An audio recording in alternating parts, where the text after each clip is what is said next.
we have this series, Disturbing Divine Behavior. We've been looking at passages that when you're doing something beyond a devotional reading of Scripture can give you real reason for pause because it makes you wonder, what is God doing here? Even if you work under the assumption that God is essentially good and morally perfect, there are some passages that just make you stop and pause. And so that's what we've been focused on this fall, is just trying to take some of those, not necessarily all of those, and see if we can make some sense out of those passages. We have the questions that we're taking, well, at least starting tonight, is the question, is God a misogynist? And what we're doing is we're asking this question, does God have a lesser view of women over and opposed to men? You know, on the face of it, you might say something like, well, of course not, that doesn't make any sense. But then you start reading some passages of Scripture, and you go, okay, I need to make some sense out of that. And one of the things that we'll get to over the course of the next several weeks is, beyond what we're going to be talking about tonight, we'll be looking at the roles of women in the church, for example, and trying to unpack what Scripture says about that and why. I wanted to begin the discussion with a quote from Gore Vidal. I said, let's start on a happy note, and I'm totally kidding because it isn't. He said, from a barbaric Bronze Age text known as the Old Testament, 3 anti-human religions have evolved: Judaism, Christianity, and Islam. They are literally patriarchal, which just think man-dominated. God is the omnipotent Father, hence the loathing of women for 2,000 years. Well, I just wish that he would say what he was really thinking, right? Why would Gore Vidal think something like that? All things being equal, I'll tell you, I'm not exactly sure, because I think when they go into the difficult passages that we're going to be looking into, I think at the end of the day they make sense. What it does require is good hermeneutics. Now, hermeneutics, as you remember, is the study of the proper interpretation of Scripture. There's more than one interpretation of most passages in Scripture. I just want to be fair. But what that doesn't mean is that every interpretation of Scripture is equally plausible, because they're not. So what I'm going to try to present over the next several weeks, as we look into these difficult passages, I want to be fair. I want to be fair to the concerns that people have, but then I also want to get on the other side of it. And to say, I think the deeper that we get into these passages, the more that we can unpack, the more that we'll really understand what's happening there. And then I think the problems go away. And that's what we want at the end of the day. We want the problems to go away. Now, when it comes to God and women, here's where I start. I start in Genesis. And the reason is because, well, that was the beginning, right? So I think it's a good place to start. And so in Genesis chapter 1, verses 26 through 28, it's not just that men are said to be created in the image of God, it's that women are also created in the image of God. Even the mention of them, that is women, as a helper. And you can remember the story. You know, Adam is created. He's alone. This is before the fall. It's not like because of the broken state of the world, Adam's over there going, oh, right? This is before the fall. And God sees him and he says it's not good. And that's the first time that you hear a proclamation like that in all of the creation narrative. And what you find is that God takes the rib of the man and fashions the woman and presents her to them. And in essence, what he does is he creates the first covenant. As he presents Eve to Adam, there is that first union. And everything that we're supposed to understand from that point forward is derived from that passage. Not just in terms of who Adam is, but who Eve is and what marriage is. We're supposed to understand everything in light of that as we go forward. And what that means is that anything that deviates from Genesis chapter 1 and 2, where God is, where you have the creation narratives, anything that deviates from that is also deviating from God's creation plan. Whether it's the way that a man treats a woman treats a man, or the way that we're supposed to revere and practice marriage. So even the mention of the woman as a helper, because that's the word that was used of her when God presents her to Adam. Some would look at that and say, okay, see, this is a problem, because now basically what you've asked the woman to be is something for the man that you haven't asked the man to be for the woman. You've asked her to be this person that is there to just sit there and meet his needs, whatever those needs might be, or at least that's the way some interpretations are given. I just want to say that's false. That's not what's happening in Genesis. In fact, if you look at the whole narrative of Scripture, which I think that it's not just systematic, I think it is unified in the message that the Bible is presenting from the beginning to the end. There's more God-given obligations explicitly enumerated in Scripture for the man than there is for the woman. I just want you to think about that. And so the headship that the man is given in the home is not about power, it is about responsibility. And that's something that the man ultimately is going to have to give an account for to God at another time, when you think specifically of death. So whatever it is that we have to say is going on in Genesis, the woman presented to the man, it is not so that he can rule and dominate her. That's not it. And the reason that I say that is because the same word, ezer, she's described as ezer kenegdo. In the Hebrew, she is a suitable helper for him. She's a suitable helper for him. But the most frequently, the person for whom that word is most frequently used is God. So we need to be careful with what it is that we tease out from the simple use of a word. So she is a suitable helper. So he's supposed to dominate her and she's just there to serve him. Really? Because what I don't see is, even though that word is there describing her, it's more used to describe God and his relationship to us. So are we here to dominate God? Because I think the answer to that is obviously not. God is most frequently mentioned as a helper in the Old Testament. The help, by the way, is intended to be mutual. It's not intended to be one way. So that sounds like a good start, doesn't it? The man is helping the woman is helping the man. God is the helper to all of us. That sounds good. But then you have this. You have polygamy all over the Bible. Have you noticed that? And so the problem seems to pop right back up. You know, we started well, and then you've got this. I'm just going to give you a couple of examples. I'll give you about 6. In fact, I could give you more, but let's just think about this for a second. Lamech is mentioned as having 2 wives in Genesis chapter 4. Abraham, I talked about Abraham this morning. You know, he's considered to be one of the patriarchs of the faith, one of the people that embodied the practice of the faith better than almost anybody. If you look at Romans chapter 4, it says that Abraham observed the law 430 years before the law was written. Yeah, that's pretty good. You say, well, how in the world do you observe something that's not written? And the answer is when you follow God that closely. And yet, Abraham has 2 wives and 1 concubine, at least according to Genesis chapter 11, Genesis chapter 16, and Genesis chapter 25. Okay, how about Esau? Remember Jacob and Esau? Esau has 3 wives, according to Genesis 26 and Genesis 28. How about Moses? Moses was another person that I mentioned this morning as we were looking at Hebrews chapter 11 in the great hall of faith. But Moses had 2 wives. At least if we look at Exodus chapter 2 and Numbers chapter 12. Okay. Gideon, I didn't even give a number. The way that it's described in Scripture is Gideon had many wives and 1 concubine, at least in Judges chapter 8. Gideon also is considered to be a hero of the faith. He's also mentioned in the book of Hebrews. How about David? Now, some of you would know this, but David had many wives. He also had 10 concubines, according to 1 Samuel 18, 1 Samuel 25, and 2 Samuel chapter 3, among others, but I at least wanted to give you an idea. So David, who's this man after God's own heart, is sitting there with many wives and at least 10 concubines. How does that work? And then there's his son Solomon, and I'm just going to end it with him because, I mean, come on. Right? I mean, what in the world, Solomon? 700 wives, 300 concubines, according to 1 Kings chapter 11. You know, when you think about it, you go, how do you have the time, guy? I mean, come on. How do you have the time? Even if you're just looking at like a basic calendar and you think, all right, so this is 1,000 women. This guy could look at a different woman for almost 3 years. I mean, that's a lot of women. Here's the thing that we know, for at least if you start with Solomon.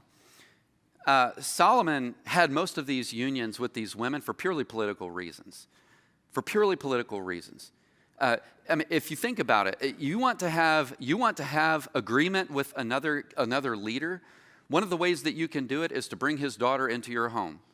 It's a way to basically to make it certain that they're not going to attack you, because to attack you is to attack their daughter. There were political reasons for bringing these ladies in. There was also this caution, by the way, in 1 Kings chapter 3. Be careful, Solomon, because women are going to turn your heart Be careful. And by 1 Kings chapter 11, guess what? It says, and many women turned the heart of Solomon.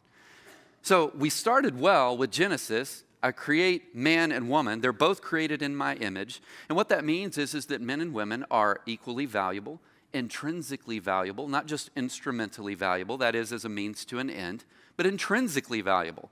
And then you keep reading the Bible, and you see stuff like this. And it becomes a little bit confusing, or at least it becomes confusing to some. And then there's a passage like this, and I invite you to turn to it if you'd like. It's in Deuteronomy chapter 22, and specifically verses 28 and 29. Now, Deuteronomy, obviously, it's a difficult book to understand, which is why I tend to lean on scholars that have put a lot of work into this. But in Deuteronomy chapter 22, verses 28 and 29, here's what it says. If a man encounters a young woman, a virgin who is not engaged, takes hold of her and rapes her, and they're discovered, the man who raped her is to give the young woman's father 50 silver shekels, and she will become his wife because he violated her. He cannot divorce her as long as he lives. Now again, if you're doing a devotional reading of Scripture, the odds of you getting to this passage are slim to none, right? But if you're doing a systematic reading of Scripture, you will get to this. And the minute that you get to it, I don't know about you, but I remember coming across this the first time and going, what in the world? In 2009, Mohammed Karzai, and this became international news, if I remember, it was 2009, there was an incident of rape, and he had the woman marry her rapist. And what you saw over the international community was just this cry of outrage, because basically, and this was what the people were following up to say, you have basically asked this woman to be raped every night by this man. But then you look at Deuteronomy chapter 22, and it seems to be saying something, at least on the face of it, very similar.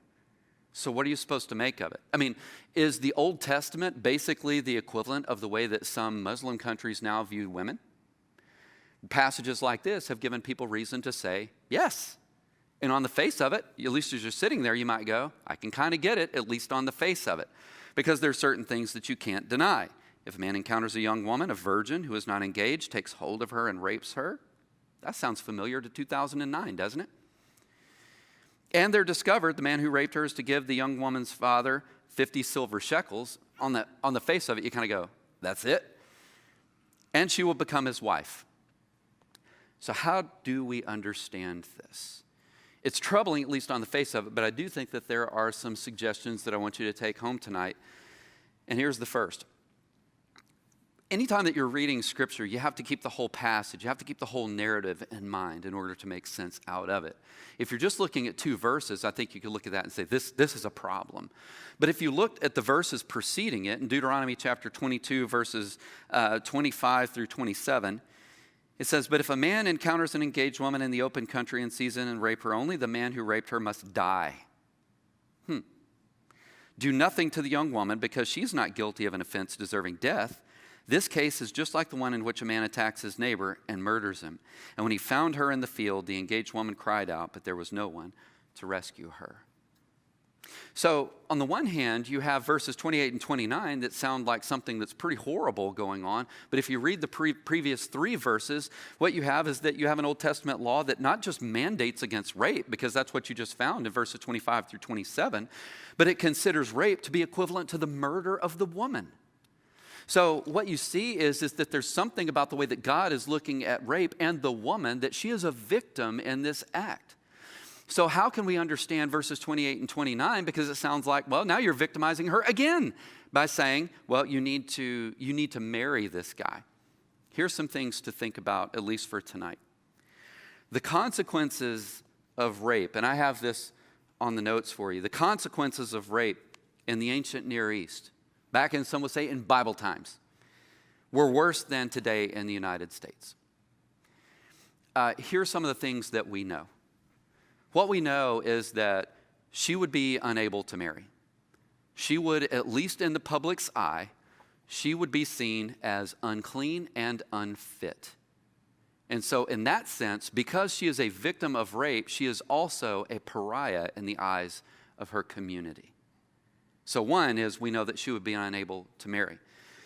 Here's a second. Since the primary way a woman achieves security was through her marriage, now you can sit there and say, well, that's not right. I'm telling you the way it was.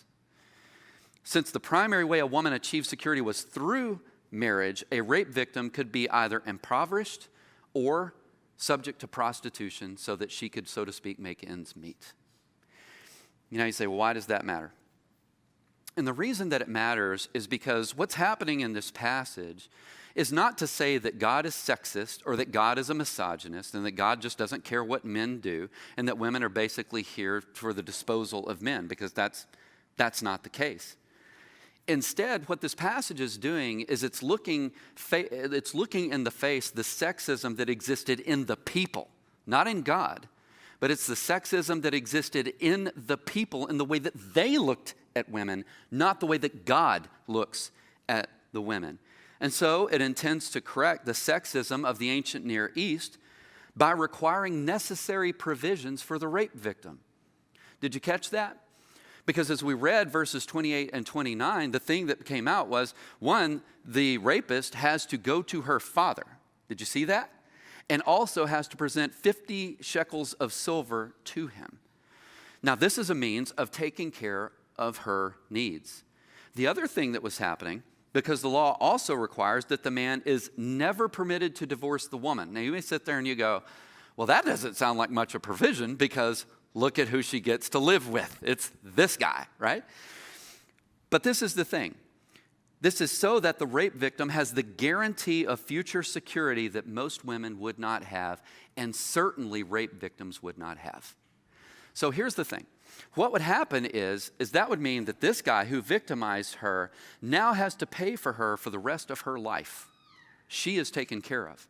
So if you remember the two options that you basically had before, she would either be subject to destitution or, as a means of provision, she would have to maybe go into a life of prostitution.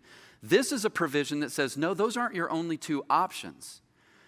Instead, this guy has to take ownership of the decision that he made, and he has to provide for you for the rest of your life. Now, there are a number of things that we want to keep in mind here, because there are provisions in Scripture whereby a divorce is permissible. You can even see some of these in the New Testament with the teachings of Jesus. There's only so far down this road I want to go right now. Let me give you an example. In Matthew chapter 19, in cases of infidelity, a divorce is permissible. It doesn't say it's required. It doesn't say it's obligatory. Jesus said it is permissible, right? These permissions were also given in the time of the Old Covenant as well. That there were, so to speak, there were conditions under which the covenant that a man and a woman had entered into had been so breached that that covenant could be rescinded. Notice that that's not an option for this guy. It's not an option. That for the rest of her natural life, this guy has to take care of her. So just hold on to that. So the man pays the bride dowry. So I have 4 daughters, and hopefully one day some young, great guy that I'm already praying for will come to me and say, I just want to give you $50,000 so that I can have, I'm kidding, that's not going to happen. The bride dowry, I'm for it, right? You say, well, what is the deal with the bride dowry? And part of this was a marriage in the ancient Near East. It was covenantal because it goes before God who created marriage to begin with, but it was also transactional between the families. The families are entering into a relationship with each other as well. And by the giving of money, and of course you would eventually have the guy go, he would start to set up the home for her. There was a time where they would, so to speak, they would be engaged, and even considered married, even though they're not living together. He's there setting up the home so that it's ready for her. You see this even in the New Testament when Joseph and Mary, they are technically already married to each other, even though they have no sexual relationship with each other. It was basically the second stage of a marriage, right? And you go, well, what's going on here? There's a transaction between the families, and the giving and the exchanging of the money is a way of securing her well-being from family to family. It's the dowry. Did you notice that the man who victimized this woman had an obligation by God's law to provide that to the family, as well as to meet her needs so long as she lives? Regardless of the circumstances, he had this obligation to take care of her. Now, I'll be fair, this is where some scholars are going to debate. In Exodus chapter 21, verses 10 and 11, it talks about marriage. And when it talks about marriage, it talks about covenant obligations that you enter into when you get married. And even if you were to take on a slave as a spouse, because slaves existed back then, still do today, by the way. But even if you were to take a slave as a spouse, it says that you'll take them as an equal, and you'll give them food, clothing, and marital rights. Now, that was unheard of in the ancient Near East. It was completely unheard of. To take someone that socially is considered less and to treat them, as the New Testament says, to treat them as a joint heir in the grace of life. And that you'll work to meet all of their needs, whether they be physical or spiritual. And this is what God is saying. Even if you take a slave as your spouse, you'll do this. Does this tell you how God sees people? You see how society then sees people, but then you see how God sees people in the commands that he's giving. And it's no different here. Food, clothing, and marital rights. Here's what's debated. Would this woman, who was a victim of rape, be required in that covenant to provide something for that man? Food, clothing, and marital rights, which includes sexual intimacy. Scholars debate. Because really what you're seeing is no, this isn't about what she's supposed to provide for him. She's been a victim. It's what he's supposed to provide for her because of the damage he wrought and the choices that he made. God is taking care of her. Let me give you an example. One example, just for the sake of time, all right? And you find this example in 2 Samuel chapter 13. I'm indebted to David Lamb. David Lamb is an Old Testament scholar. I've gleaned a lot from him as you deal with passages like this. I just want to read the narrative to you so that you hold the whole thing together, okay? Some time passed. David's son Absalom had a beautiful sister named Tamar. And David's son Amnon was infatuated with her, which on the face of it you go, all right, that's gross. Amnon was frustrated to the point of making himself sick over his sister Tamar because she was a virgin, but it seemed impossible to do anything to her. Amnon had a friend named Jonadab, a son of David's brother Shemaiah. Jonadab was a very shrewd man, and he asked Amnon, why are you, the king's son, so miserable every morning? Won't you tell me? And Amnon replied, I'm in love with Tamar, my brother Absalom's sister. Jonadab said to him, lie down on your bed and pretend you're sick. And when your father comes to see you, say to him, please let my sister Tamar come and give me something to eat. Let her prepare a meal in my presence so I can watch and eat from her hand. So Amnon lay down and pretended to be sick. And when the king came to see him, Amnon said to him, please let my sister Tamar come and make a couple of cakes in my presence so I can eat from her hand. David sent word to Tamar at the palace, please go to your brother Amnon's house and prepare a meal for him. And then Tamar went out to his house while Amnon was lying down. She took dough, kneading it, made cakes in his presence and baked them. This is basically, by the way, just a normal evening at the Evans house as well, you know. I'm totally kidding. All right. She brought the pan and set it down in front of him, but he refused to eat. And Amnon said, everyone leave me, and everyone left him. Bring the meal to the bedroom, Amnon told Tamar, so I can eat from your hand. And Tamar took the cakes she had made and went to her brother Amnon's bedroom. And when she brought them to him to eat, he grabbed her and said, come sleep with me, my sister. Don't, my brother, she said. Don't disgrace me, for such a thing should never be done in Israel. Don't commit this outrage. Where could I ever go with my humiliation? And you would be like one of the outrageous fools in Israel. Please speak to the king, for he won't keep me from you. But he refused to listen to her, and because he was stronger than she was, he disgraced her by raping her. So Amnon hated Tamar with such intensity that the hatred he hated her with was greater than the love he had loved her with. Get out of her. Get out of here, he said. No, she cried.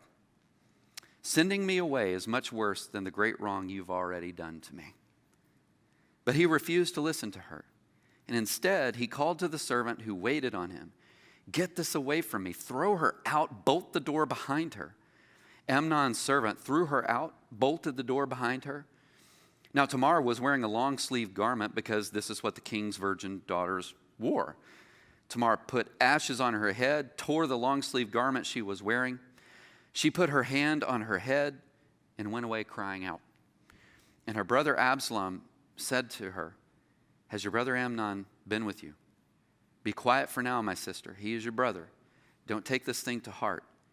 So Amnon lived as a desolate woman in the house of her brother Absalom.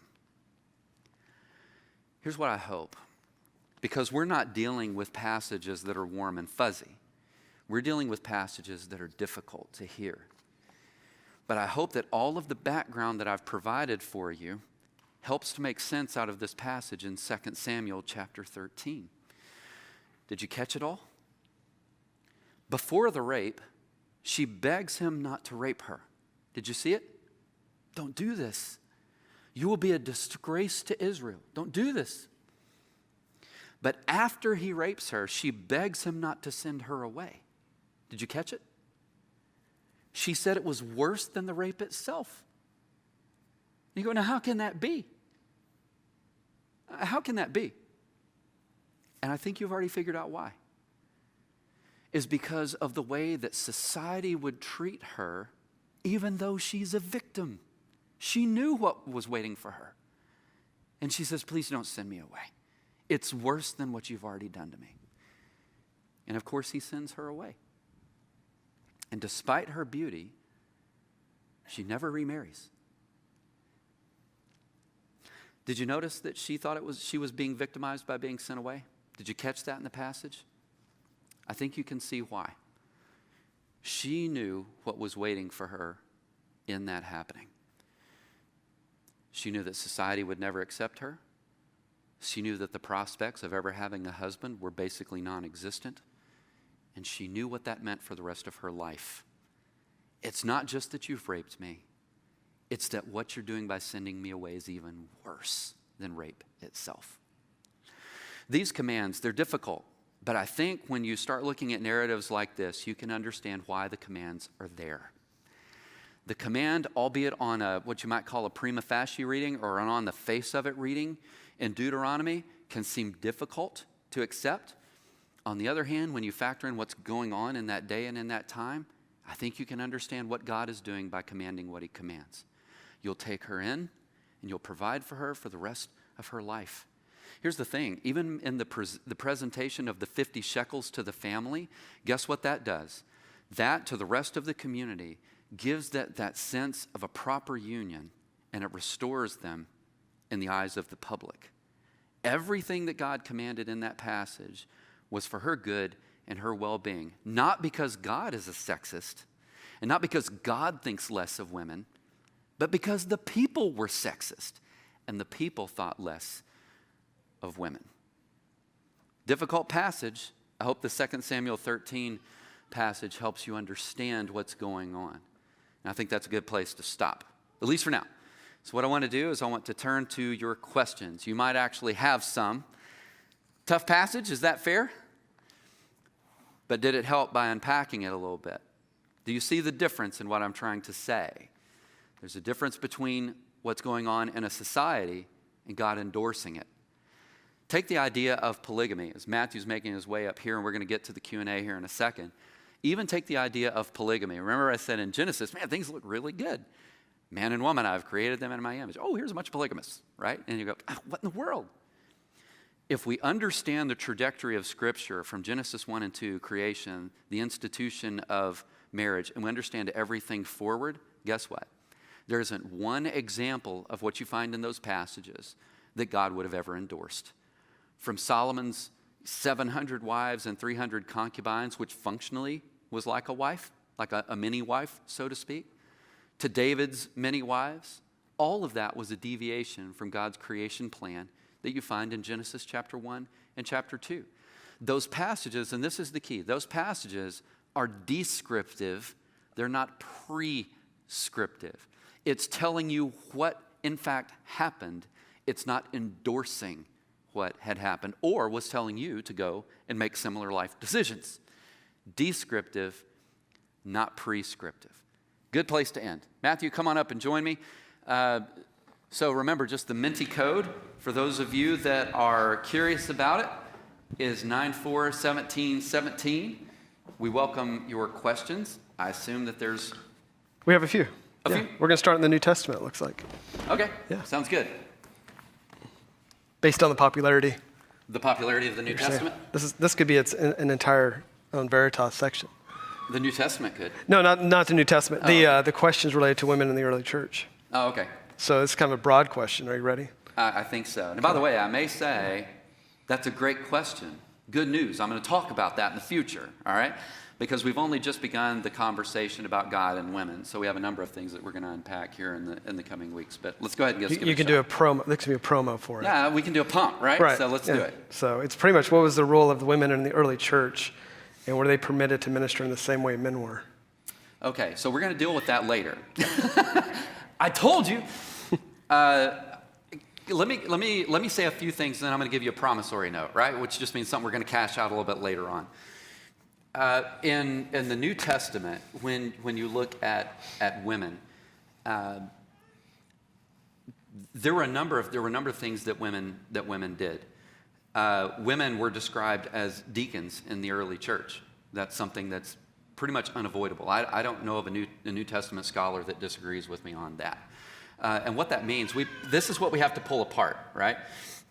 Is what a deacon and an elder are. And again, I'll do this with more detail a little bit later on, but deacons and elders are not the same thing in the New Testament or in the Bible at all. When you think of an elder is a person that holds a position of authority in the church. And what that means is that elders are the ones that are there to, not just to set the vision, but to lead the church in accomplishing that vision. That's fine. Deacons are servants. That's what they are. And the whole idea behind the word of a deacon is to help meet the physical and the spiritual needs of the people. And so since you have women that are mentioned as deacons in the New Testament, you see the practices that were happening in the earliest church. You had men and women that were servants of the church to meet the physical and the spiritual needs of the church, which back then are somewhat different than they are in the United States. Right. They were a little bit heavier, in fact, in some ways. When you think about in the book of Acts, your sons and daughters will prophesy. Women obviously were speaking something of the gospel of Jesus to people. You have Priscilla and Aquila pulling people aside to instruct them in the Lord. Not just the man, but man and the woman, the husband and the wife, are pulling people aside to offer them correction and instruction in the Lord. So those are just a few examples of what you could look at in Scripture, which is the norm of norms. It's where we're supposed to go. Right? So the Bible is what's supposed to trump tradition. And when our traditions go against the Bible, then it's all the worse. Our traditions need to go. But we need to make sure that we're keeping those things clear. So all throughout Scripture, you can even go in the Old Testament. Deborah had a position of authority over men. That I don't think is contested by anybody. It's hard to contest it. She had a position over men and had, so to speak, she had authority over men. So what was God's view of women? It was pretty high. Because think about this, the earliest people that were given the witness of the resurrection of Jesus were not men, it was women. It was women. This has been given to you, go and tell the men. And the men responded to them, well, not necessarily in the best of ways, no, right? It really wasn't. Yeah. I mean, Peter was a little slow, right? But the guys had already scattered. It was the women that followed close by. And when you think about the empty tomb, who was the ones that were there that were given the message to go and proclaim the resurrection of Jesus? And the answer is, it was women. So how does God view women? I think pretty well. It's pretty high. Not just in terms of, hey, go and meet the physical and the spiritual needs of people, but go and proclaim to people. So we have a pretty good idea of where you're going to go with that. I think you have a pretty good idea of where I'm going with that. I'm just going to get a lot more explicit with it in the coming weeks. Yeah. Makes sense. Yeah. All right, let's go to the little bit more of what you were talking about this evening. This is actually about the man. What are the long-term repercussions of the man who raped the woman? Would people look upon him in a negative light in that society during that time? How would he? That's a great question. How would the people look at him? Yeah. And the answer is, it's not well. All right, so if you look in the passage, we read verses 25 through 27, right? And rape was considered the equivalent of murder. Remember that? And you go, well, how is that the equivalent of murder? And it's because of the effect that rape had on the woman in that community, right? It's as if she's dead. But did you notice that also the man could be put to death for it in those same verses? And so I'm sitting there going, all right, so let's get a rope, right? But why would you not? And the answer, when you think about it, there are good reasons for keeping this man alive. If he's alive, he can provide for her. If he's dead, he can't. Right? If he's alive, he can provide. If he's dead, he can't. So this is not a Muhammad Karzai moment, 2009, where the woman really is being victimized again. Instead, it was, we're going to do what we can to keep this man alive so that the needs of this woman and her family can be met, that she can be restored in the eyes of the community. That's the giving of the 50 shekels of the 50 shekels of silver, right? Everything was a step of restoration. So once I got past the get a rope moment, you can see why it is that there would be good reasons for keeping him alive. Right. The other thing is that there's no reason to think in that day and time, if rape is the equivalent of murder, you also get an idea of the way that the community would see him and his responsibility to her. And so this is what some of the other literature has said regarding that passage, is that this man lived under the scrutiny of that community to see his obligation to this woman through until he died or she died. So they knew what he had done. Mm-hmm. And so he was held accountable in the greater eyes of the community to see this through and to make sure that this woman was cared for and taken care of because of what he had done. So now it's on the entire community, because I assume would his status be lessened within the community? His status would be lessened morally. But you also have good reasons for the man to continue to work because his work was his means of provision for her. So you don't want to impede that, right? But who would want to buy from a guy who raped somebody? You know, see what I'm saying? How does it? Yeah, exactly. Yeah. I get the question. You say, well, who wants to buy from a rapist? Well, it's people that know that what it's providing for. They provide. Yeah. Okay. That's the answer. It's that people know what it is providing for. Look, a lot of these ancient communities, don't be thinking Dallas, Texas, right? Where millions of people are around. That just wasn't the case. Right.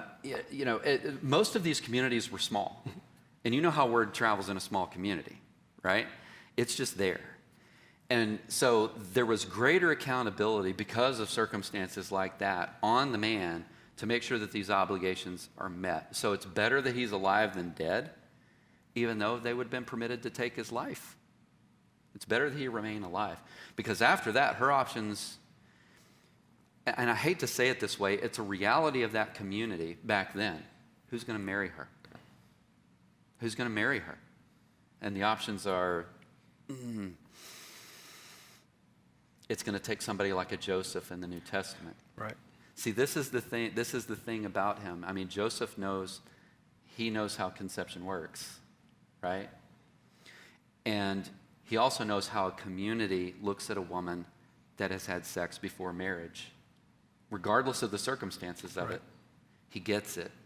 And I think from what you're seeing in the passages that we're looking at in the Old Testament to what you even see in the New Testament, it helps make a lot of sense how what was going on back then. Should it have been that way? I think the answer is no. Was it that way? The answer is yes. So if they would have killed him, because sometimes they would, but then the community would then go away from her, even though they would, if he keep him alive, the community would make sure that he did what he was supposed to do. And yet, it doesn't make sense in some cases. It doesn't make any sense, and yet it's the reality. That's the thing that David Lamb was speaking to, right? You sit there and you go, hold on, if we're going to be building accountability in through the community, that sounds good. Yep. This guy's going to have to live up to his end of the bargain because of what he did to this woman, right? Is somebody going to marry this woman? That's probably not going to happen. What? I mean, this is the stuff that doesn't make sense to me. It's because of the dowry. And then but you still have the dowry. I wonder if that was because it wasn't allowed at that point, right? Right. If she wasn't a virgin, that's exactly no dowry right. was allowed. No. That's exactly right. So there you go. We could go in circles on that one. We could. Yeah. We could. Hey, look, I agree. There's some weirdness to it all, but what I hope that you see is God's heart behind it all. Mm-hmm. Men, people, we're messy. They weren't any different. What I'm hoping that you see is how God tries to overcome our messiness. That's what I'm trying to. Yeah. That's what I'm trying to unpack tonight. Yeah. All right, let's see here. So regarding the woman who was raped, is she considered a legitimate wife, as in she went through, the proper process happened, or was she more of a kind of secondary or even a concubine level? Nope. She was considered a legitimate wife. 100%. That was exactly, and that's why I was saying, if you look in those in the passages and you go, these details, if you're just blitzing through the reading of it, you're going to pass totally over this. Like, here's 50 shekels of silver, and you go, okay, that's interesting, and you just keep reading, right? But there's reasons that those things are included in the text. There are reasons for it. Even the idea of going to the Father, this is what they did to give the appearance to the village or wherever they were at, the appearance of a legitimate union here. And in doing so, it restores her back in the eyes of the community, all the while making him take on responsibility for what he's done. So it wasn't an illegitimate union, it was a restorative work for her. So it's redemption for her, but not for him. Not it sounds necessarily for him. Right. Right, yeah. I mean, again, imagine that you live in a village of 1,000 and people know that you're a rapist. Right? I mean, people are going to know what they know, right? They're going to know what they know. Yeah. And they're going to interpret a lot through that, right? Now, the ideal, of course, is, and you can look in Scripture, the whole narrative of Scripture is that we find the most vile of people and that we desire restoration for them, right? And even the way that Paul talked about himself, he described himself as a chief of sinners. What you would hope is that someone like a rapist would in this also find reconciliation, restitution, and forgiveness. Right, we can't lose them in this as well. And I'm not saying that I endorse what they're doing. Obviously not. I'm not saying anything like that at all. Right. I'm just trying to say, even for them, you want them to find forgiveness and restoration and reconciliation. The process might help that. The community probably not so much. Okay, let's stick in the Old Testament. Then there's a couple back to the New Testament questions. Okay. Or one's kind of in between. Okay. All right, yeah, okay. Did a woman ever have a say in who she married in the ancient Near East? Did a woman ever have a say? Was there ever a time where it's her decision? That was her decision? It seems like very, I haven't seen many cases of any. Yeah, there aren't really a lot of cases Yeah. there. I mean, look, a lot of what happened was agreements between family and the union of a son and a daughter. And so, you sit there and go, did she have any choice? Well, did the son? Right. Did the son? A lot of these unions were moms and dads coming together, coming to agreement, dowries being passed across the table. Next thing you know, there's a wedding happening. Yeah, we're working on that right now with David. So exactly. I mean, they're working exactly on this what with their son, yeah. right? And again, I just want to say, if somebody wants to give me $50,000 for one of my daughters, that's a starting point. Right. I have a checklist that we're going to go through your characteristics, and if you pass, I don't care how much money you've got. The answer is no. I'm just kidding. The answer is no. But 50 grand, you know what? That might pay for the wedding. Right. Maybe. All right. Yeah, we're all for the dowry. Yeah. We're good. Yeah, we'll see. Yeah, but remember, you got to keep all that in mind. I mean, we sit there and go, whoa, she didn't have much of a choice. Did the guy? Yeah. Let's go both ways. Most of it was the union of two families here. Agreements. That's why I said it was covenantal, but there was a contractual part here. And you see that with the exchanging of money. Right. Both were There's also politics involved. Yeah, there's some politics there. I've talked about Solomon. Yeah. Right? Absolutely. Yeah. All right.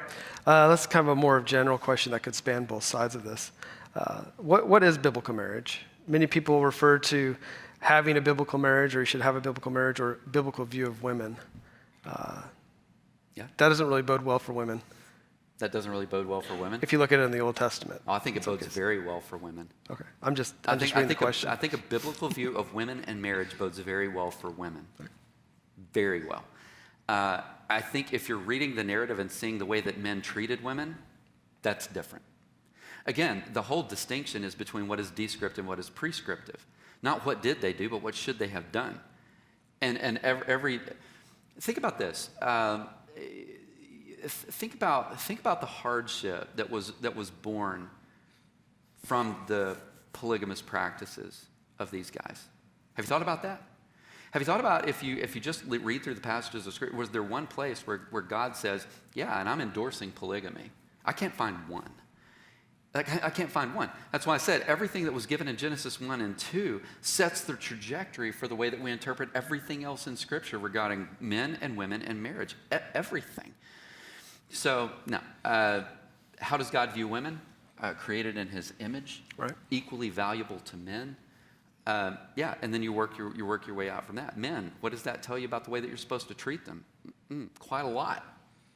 Quite a lot. You're right. They're to be loved the way that Paul talks about that. You even see treat them as a weaker vessel. It doesn't mean women are weak. Doesn't mean that at all. You see some very strong women in Scripture. It says treat them as if they are, right? So how do you handle something that you say treat them as if they're weak? Well, how do you handle it? You handle them delicately, right? You're mindful of their soul and their emotions. And all of this is found in Scripture in a day and age where women weren't viewed very highly. So what you find in Scripture, in contrast to the rest of the ancient Near East, is a pretty stark contrast. Women are viewed very, very differently. I would just start there and say, no, if you did what God said, women, it's going to go well for you. It's going to go very well for you. Men, it's just your job to pony up. That's all I'm saying. Right? And I'm a guy, so it's my job to pony up. Right. Is this anywhere where descriptive versus prescriptive comes about? What do you mean? As in, there are cases where you could read, well, especially depending on how you translate some of the New Testament, how people sometimes translate New Testament. You brought it up earlier even Old Testament. You brought it up earlier when you were speaking this evening that it didn't always, people have taken it the wrong way. They've taken what was written in Scripture, and we've kind of shaped it to our own viewpoints. Maybe 20th century or 19th century Western thought versus what was intended originally. Is that? Absolutely. Okay. Look, this is the key about biblical interpretation, and you can devote years to biblical interpretation. We do that, in fact, at our seminaries.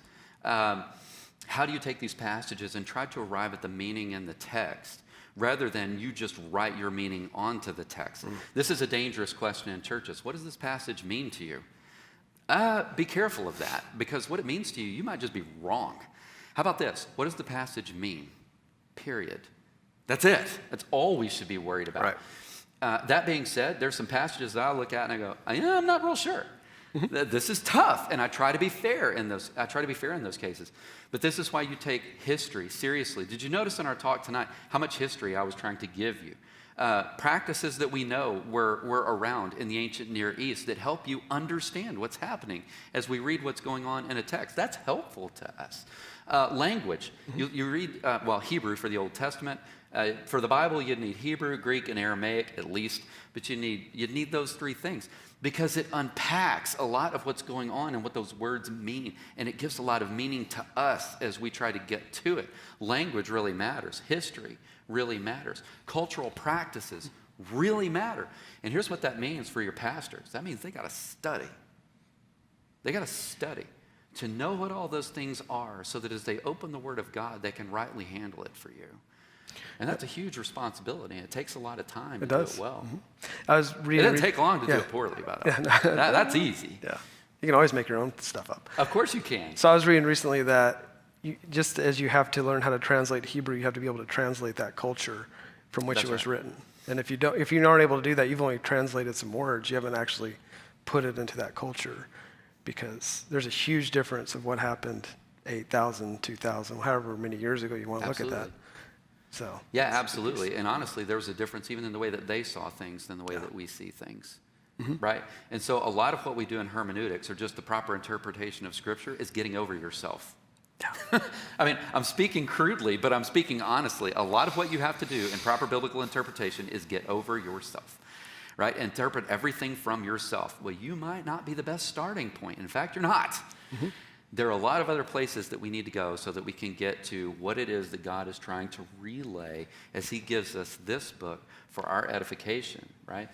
I've only given you a few of those things tonight, but they're important. And usually as we look in passages, even 2 Samuel 13, and you read it where Amnon rapes Tamar, and you go, man, why is that in there? Right? I mean, why can't we just have encouraging words like chicken soup for the soul all the time in the Bible? Why is that stuff in there? And I think as you start to unpack the narrative of Scripture, a lot of this makes sense because it leaves the human condition open and bare and honest. And notice in 2 Samuel chapter 13, is it any different from what we experience today? And I think the answer is no, it's not. We're still dealing with the same stuff. And so the human condition laid bare and dealt with. And you see it, at least in this case, through the Word of God, you see it through His eyes as to how He sees it and how it's resolved. It's the beauty of the book. All right, you're smiling. No, I agree. I don't know. No, it's a good question. We're going to go back to the New Testament. It's related to 1 Corinthians 11 with women covering their heads. And why would God care about that or the length of a woman's hair? All right, can I give a promissory note on that one? Because that is one of the passages that I'm going to deal with, all right? I promise I am. The head coverings in 1 Corinthians chapter 11, it's coming up. It's coming up. Okay, so I'm going to leave it there for now. And that way you come back, right? I'll leave you on the hook a little bit, You do. right? You do. Yeah. Okay. But it is an interesting passage. It is. It is. And debated. Right. By the way. All right. So. That's the best thing See, about. now you really want to come back, don't you? Right? What's everybody saying about this? Not tonight. Not tonight. That's the best thing about Scripture is we can debate it. Well, there are parts that you have to. There's parts you have to because. Yeah, there are parts that you have to. Yeah. And that's why there's 100 different commentaries on one, verse. No, that's exactly right. And did you also know some of those commentaries are really bad? Yep. Yeah, they are. They are. Some of them are just horrible. Yeah. I'm not naming names tonight. I'm going to do that next week. See, now you got to come back again, right? Yeah. We'll put them up on the screen. screen. We'll just kind of do a blitz. I'm not naming names, and we'll just scroll through those things. Right. Don't read it. Don't read it. Don't read it. Okay, sorry. Let's see here. Oh, this is a good one. Incestuous relationships forbidden in Scripture. Do what? Statement. Incestuous relationships forbidden in Scripture. Yeah. How would have that affected Tamar's situation? How would her social status have been restored if she couldn't marry her rapist? Okay, so yeah, that's a good question. When you think about the problem of incest, that does go to the heart of 2 Samuel 13. It wasn't just that it was rape, it was incestuous rape. And that seems to kick it up a notch, right, for her. So, what would happen if she's not restored? And at the end, by the way, did you read at the end of the chapter, and of the 13th chapter, she's sent away, right? And so she's living under the despair of what she thinks is coming as a result of that, right? So there are those circumstances where the ideal that's given, what I was trying to say, where she's restored in the eyes of the community, and where she can give this a semblance of a proper marriage. Man, that's just not going to happen when it's incest, because there's no way to do that, right? And even if you look, whether Levitical laws, incest is verboten, right? And this is a no-go. So the idea of there being this union there, that's not a possibility for her. And that's what makes 2 Samuel 13 so troubling. Because when you get to the end of it, is there any story that's at least clear of redemption for Tamar, at least in the eyes of the community? And the answer is, not that I could see. Not that I could see. And you say, so what is there for Tamar? What is the hope for Tamar? And I think I'm going to give a short answer here. But I think the hope is that the injustice at the end of that chapter, there will one day be justice. It will happen. So even if she's not restored in the eyes of people, notice in the eyes of God, she never did anything wrong. That was what I was trying to unpack before, even as we read Deuteronomy, right? There's a virgin that is raped, and she has done nothing wrong. Deuteronomy flat says this. But because of the sexism of the culture, you never see the story of restoration for Tamar. Where's the justice for her? And the justice is that God knows. And at some point, we have to say, there are going to be times where the justice that we desire is not going to happen in the here and now. That's not an endorsement of it. That is a facing a reality of it. But justice will be met. And here's what that means is for Amnon, he does not get away. Even if he got away in the eyes of people, he does not get away in the eyes of God. It does not happen. And we're supposed to find some comfort in that. We're supposed to find some comfort in that. But that's what's so troubling about that passage. At the end of it, the only hope that you have, restoration for her, is not necessarily in that community, because it wasn't there. Restoration was found somewhere else, and it was in the Lord. Sometimes that is all that we have. Here's the beautiful thing. That's all that we need. That is all that we need. But we also need to look, what a horrible place for a society to be that that's all that they can offer tomorrow. What a horrible place for them to be. And you pray for something to happen in the hearts of the people that can change. Mm-hmm. And that's a difficult prayer to offer, right? You saw a beautiful thing. It went viral this week. Botham Jean, who was murdered slightly over a year ago. You saw Amber Geiger, who, if you remember the story, this happened in Dallas. She gets to the end of her shift. She's a police officer. She gets to the end of her shift. She goes into the wrong apartment and kills him. The way that she said it, she thought that he was in her apartment, and she shot him dead. And, of course, she was found guilty this week, and she was sentenced. But it was the brother of Botham Jean that caught the eyes of the national news. Because at the time of her sentencing, he wanted to forgive her. And he even said, I'm scared. I don't want to say this because of my family, but I want her to know. I want her to know that she's forgiven for this. And that even in the eyes of the court and in front of everybody that was present and the cameras that were there, and you see this viral thing, it goes viral, that the woman that kills his brother in cold blood, he's hugging her so that she would know forgiveness. And even the judge coming down and giving her Bible and saying, I hope that you would know John 3:16 in all of this. For God so loved the world that he gave his only begotten son. I hope that you would know this. Was a sensation across the news. Here's why. Is because we are in a culture of outrage. We are not much of a culture of forgiveness. We're just not. Mm-hmm. We're not much of a culture of grace and mercy. We're a culture of outrage. And this is the part of me that goes to a narrative like 2 Samuel chapter 13. And so I say, well, Jeremy, you just have a bleeding heart. You know, I do. Because what I don't want to see is for a society to be so torn against other people that they can't get to the place where they desire for them what God would desire for them. And in this case, is what God really desires for Tamar, and the justice she deserves, and the restoration that she needs. And they can't get there. I want you to think of what that means for them. I would desire more for them too, because there's a better place to be. That's great. It is great. I think that's where we end it. Is that a good stop? I think that's a good place to stop. All right, let's do it. All right, we have more to say about women. This is only one passage, well, two. I went 2 Samuel 13. But I want you to get 2 Samuel 13 so that you can see what I was talking about pretty fully embodied. We have more that's coming up, including head coverings and stuff like that. Women and their roles in the church, highly debated nowadays. We're going to unpack some things about that. It's going to be a lot of fun. It's going to be a lot of fun. It will be. And some of you might look at that and say, I've never heard anything like that before. And you know what? You're welcome. God loves women. I think that's what we want to say tonight. Created in his image to do great things. But I don't think we need to look at passages like this and say, see, God just doesn't see women as valuable. No, I think we need to see the way that society was viewing women, not the way that God viewed them. But more to come. So thank you so much for coming. Hope this blessed you. Hope it helped you a little bit, at least tonight.